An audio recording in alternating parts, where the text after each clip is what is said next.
Hi, and welcome to Still Evolving, where we explore the truth behind lasting performance and resilience. Rather than relying on perfection or superhuman ability, our conversation will highlight how real strength emerges through simple, intentional habits grounded in self-compassion, adaptability, and the ability to grow through life's inevitable setbacks. Today, I'm excited to introduce someone whose voice and work have touched audiences around the world, Tavia Gilbert.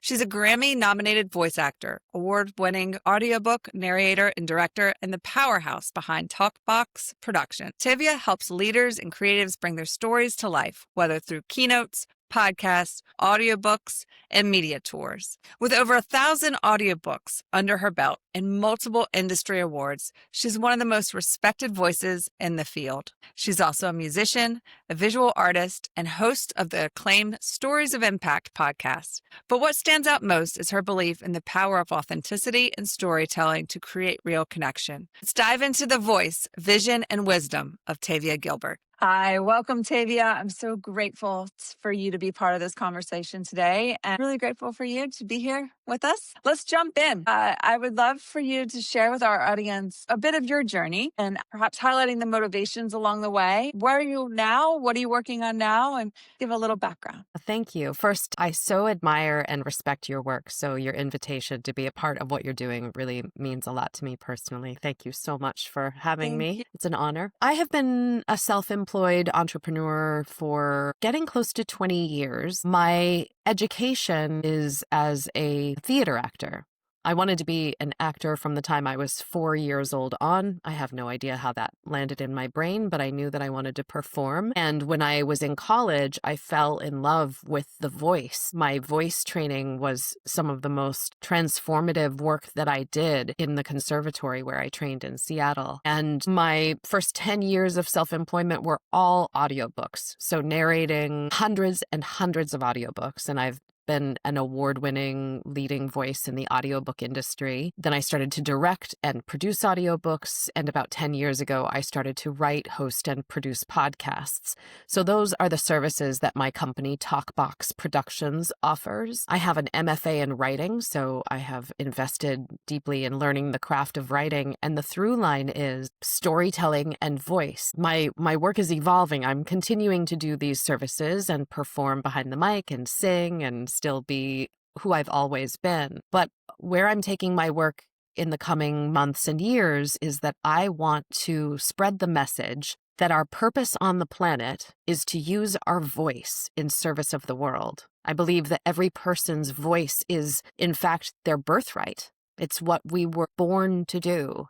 We literally create reality through the words that we speak, and we have the power to make worlds for ourselves and for the people around us. And that is a huge responsibility and a beautiful opportunity. What kind of world are we creating with the language that we speak to ourselves and to other people? I want people to use their voices to create the world they want to live in. It's so powerful. And there's nothing more powerful than the human voice. So whether you're doing that to heal or to lead a team or to run a business, your voice is your superpower, and it's what you're here to do. Wow. I'm just taken aback. I mean, power doesn't really fully capture it for me. It is tremendously impactful to think of how we can shape others, how we can shape our communities, how we could leave beyond legacies that really are ongoing and kind of multiplying that all from our voice. So I love it. I love it.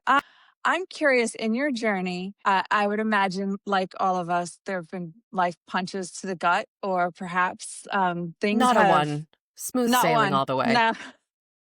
Sorry to Straight line disappoint. up. Yep, straight to the top. I'm curious how, first, generally, what have you found that helped ground you or help continue for you to grow and evolve, and what you're continuing to do now as you continue on your journey, but also more specific, how do you not lose your voice when you do face that life's adversity? So whichever direction you'd like to go, and I'm really curious, more generally, what helped you continue to grow through adversity, and how do you not lose that voice? Yeah. Well, first, I've had a lot of adversity. We all have a lot of wounds. I have quite a lot of wounds and have healed actively through a lot of different challenges. I'm really blessed to have parents, and particularly a mother who's been an incredible cheerleader. And I don't really know how people get through life without the kind of mothering that I've been so blessed to receive. She always encouraged me to stretch and be really uncomfortable and do things that were scary and hard. And so I've always intentionally and repeatedly put myself in uncomfortable situations. I've had to learn what is discomfort that will help you grow and what is discomfort that will help those wounds deepen. And that's kind of a hard lesson sometimes with a person who has a high risk tolerance, what's healthy to take risks about. So I think the receiving love has kept me grounded. I've also had throughout my whole life, I've had people who have come into my orbit who have taught me and sort of pushed me in the direction of spiritual development. I was raised as a Christian. I don't currently identify as a Christian, but those Christian values will always be in my DNA. And I think having a sense that my life matters, that there is purpose and meaning for my singular voice and my little moment of time in human history has been a guiding principle, that I truly want to contribute good on the planet, legacy level work that will outlive my name and outlive my lifetime, but that positive impact will resonate and vibrate for generations to come. So I've always been on a healing journey from earliest days. How you keep your voice strong is to be in a place of seeking health and well-being. So keeping hydrated, not abusing your voice with alcohol and smoking or screaming at people, in anger, or not generating anger, trying to come from an open-hearted place. That's one of the 5 pillars of what I teach. Open heart is a major pillar of my thought leadership, that it is hard and scary to keep an open heart, especially in a world that really incentivizes anger and hardness and closed minds and ears. But keeping an open heart and honoring our body and our environment and our community, that's a major part of keeping a healthy, strong, and transformative voice. Absolutely. We talk a good bit at AD Performance. We talk about wellness being the foundation of performance. And in some performance domains, such as sports or even in private industry, if there's a physical injury, no one doubts it, right? Like if you end up in the ICU or you end up with an ACL tear, nobody expects you to get back in the game without first some type of diagnosis, intervention, treatment support. But we also carry a lot that is invisible, right? Yeah. Impacting or undermining that wellness foundation. And so I love first the healthy reminders that oftentimes it's the small actions that tend to that foundation that are so critical in order for us to even be in a position to bounce back from life's adversity. And then hearing of the relationship with your mom, I mean, it just feels, it is a blessing to have those relationships. And some of our audience will be able to immediately relate to that, but also just really considering in all of our fabric or the web around us, who is that person in our lives who's there for us, knowing if we misstep, but also will challenge and really push us to keep taking a step forward into that uncomfortable position. So tremendously valuable when we talk about resilience. I think family can be really hard, and I don't think that everybody has that person that some people come from very wounded generations of family. But one thing that I've learned as I've gotten older is that we are part of a human family. Every person who has been on the planet is part of our family. And so if one is hearing this and thinking, I don't have that kind of mom, or I don't have that kind of person, you don't have to limit it to your own blood relations or even somebody who's living in this era. The people who have existed, you can draw from them and apply their love and wisdom to yourself through intention, and you can adopt them as your family, your ancestor. They are all our ancestors. We are all connected in that way.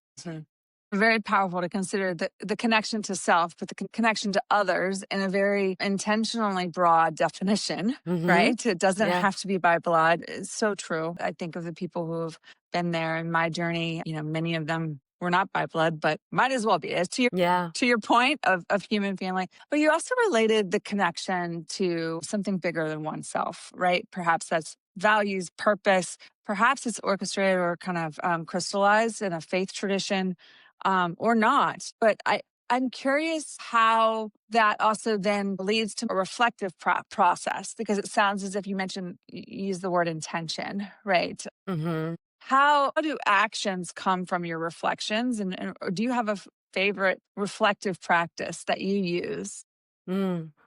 as you continue to pursue in your journey? I do. I teach a transformational voice framework, and there are 5 pillars, and it's the voice: vibration, open heart, integration, conviction, and embodiment. And there's something about that central pillar of integration that is a key transformative space. And that's where your pain turns into purpose, and there's reflection in it. So the way that you can integrate is to reflect on what I call your compost. It's your scar tissue. It's the wounds that you've been carrying. And often it's the things that scare us. We don't want to think about them. We want to move on from them. We certainly don't want to talk about them. But compost is the richest material for growth and transformation. But it starts with reflecting on what is the wound, what's that compost, that scar tissue, and bringing real empathy and real tenderness to that awareness and that honesty. And then reflecting on what a gift that has been, how it's made you stronger, what it's contributed to your life, how it's helped you grow. And then it's about connecting with your family. Again, your human family, not necessarily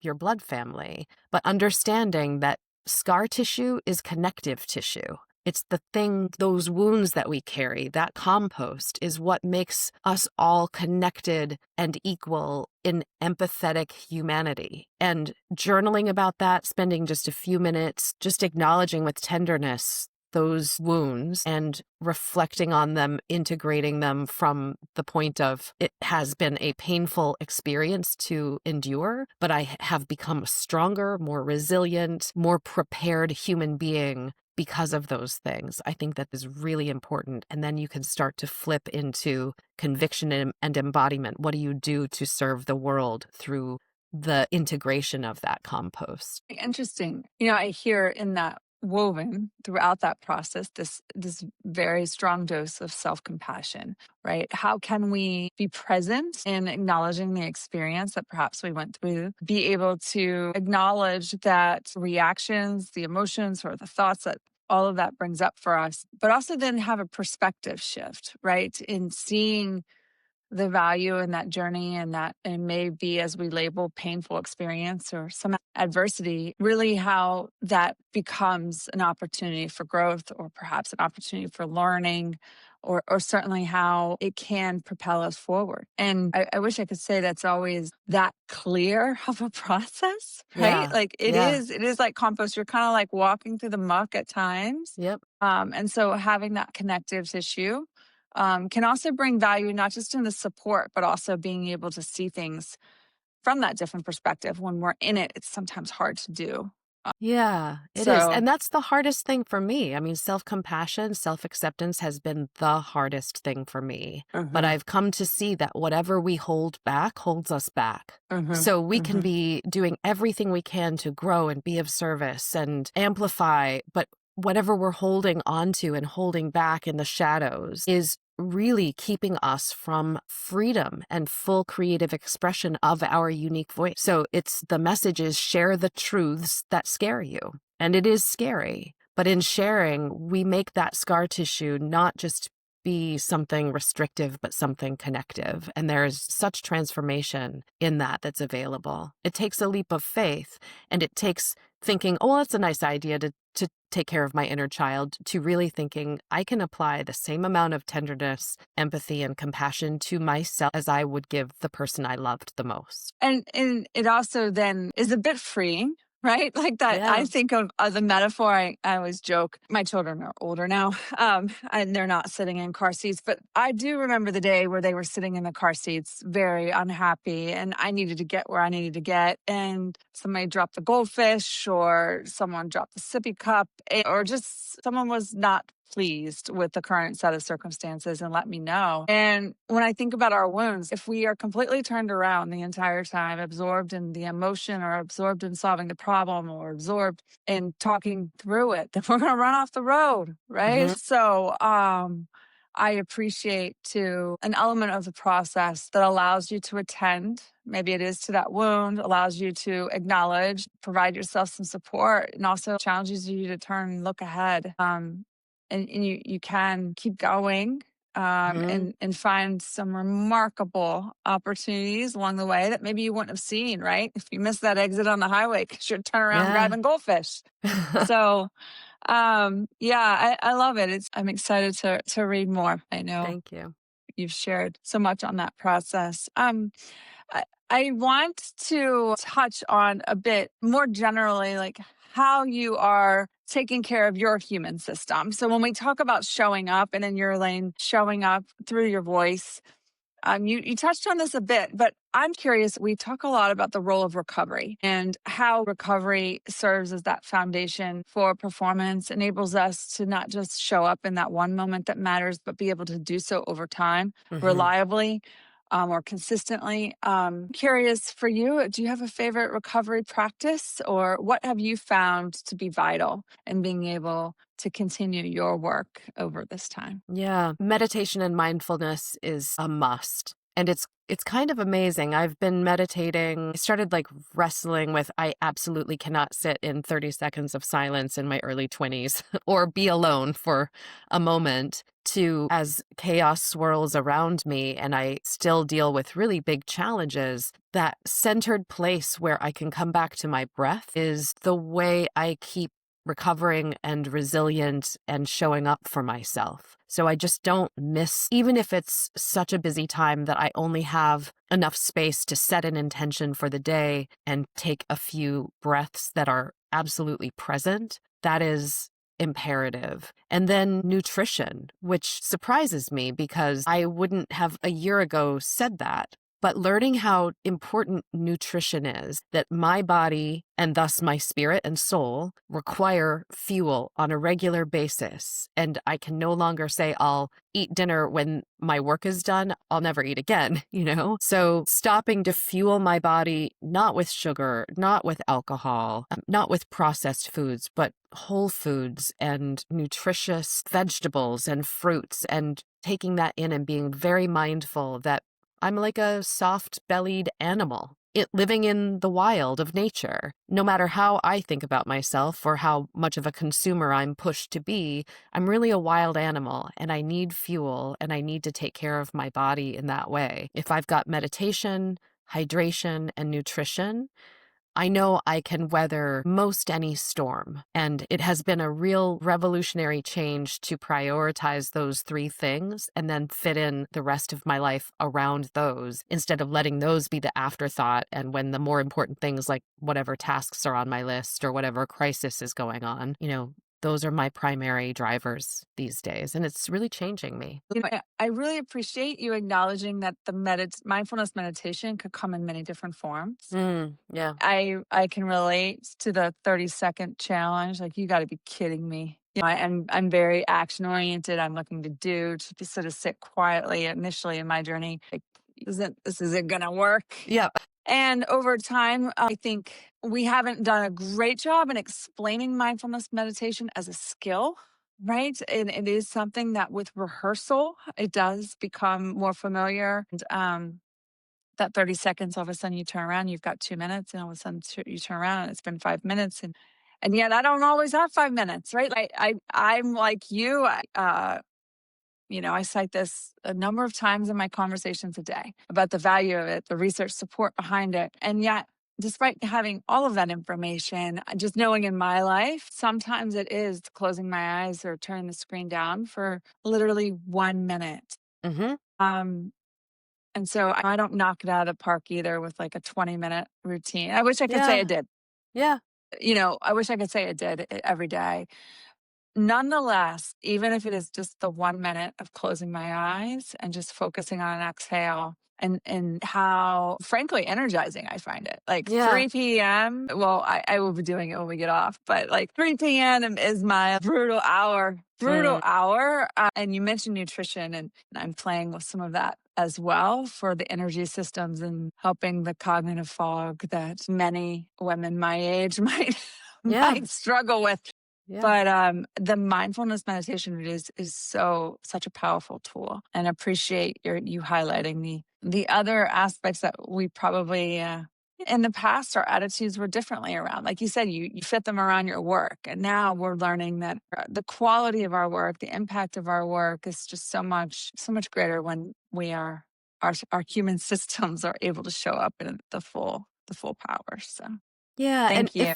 if I may, I'll add on to that we also are historically not allowing feelings to be. Like, we've got the feelings that are okay and the feelings that are not okay. The other thing that I can offer is to just allow space to feel what you're feeling. And I work with people who are narrating their own books aloud, and they all often say, "What if I cry?" And I tell them, if you feel like you're going to cry, then please just let yourself cry. If you resist and hold on to whatever you're trying not to do, it only keeps it stuck and entrenched. If you allow yourself to feel whatever that is, it will pass through much more quickly and just be like weather that is a little rainstorm. It won't break you down. And I think that that's applicable throughout every day for every person. Really allow yourself to be a whole person and just give a little space for it instead of trying to resist or push it away or say, I'll get to it later.